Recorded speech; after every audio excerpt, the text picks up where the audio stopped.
मित्रांनो, तुम्हाला जर farmer I D card download करायचे असेल तर तुम्हाला तुमच्या मोबाईलच्या क्रोम किंवा गुगलवरती इथे यायचं आहे.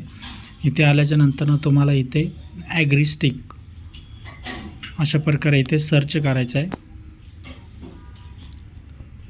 ॲग्रीस्टिक सर्च केल्याच्या नंतर इथे पहिल्यांदा जी साईट आलेली आहे महाराष्ट्र फार्मर रजिस्ट्रेशन ॲग्रीस्टिक, तर इथे क्लिक करायचं. इथे आल्याच्या नंतर आपल्याला आता आपले farmer I D card download करण्यासाठी चेक एनरोलमेंट स्टेटस हा ऑप्शन आहे, इथे आपल्याला क्लिक करायचं आहे.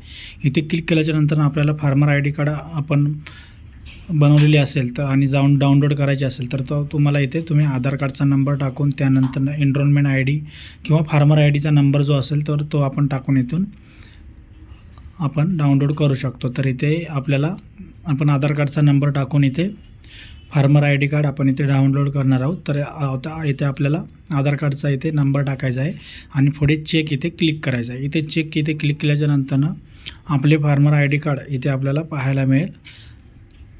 तर इथे आपल्याला आधार कार्डचा नंबर, त्यानंतरनं जो फार्मर आहे शेतकरी आहे तर त्याचं नाव, त्यानंतर आपण ज्यावेळेस हा अप्लाय केलेला तर त्याची डेट दिसेल, त्यानंतर farmer I D card number जो आहे तर तो इथे पाहायला मिळेल आणि रजिस्ट्रेशन ॲक्टिव्ह ॲप्रोल स्टेटस, तर इथे अशा प्रकारे सर्व आपल्याला डिटेल्स पाहायला मिळेल. आणि आपल्याला आपला जो फार्मर आय डी कार्डचा जो नंबर आहे तर हाच नंबर आपल्याला सर्व योजनांसाठी आपल्याला लागणार आहे.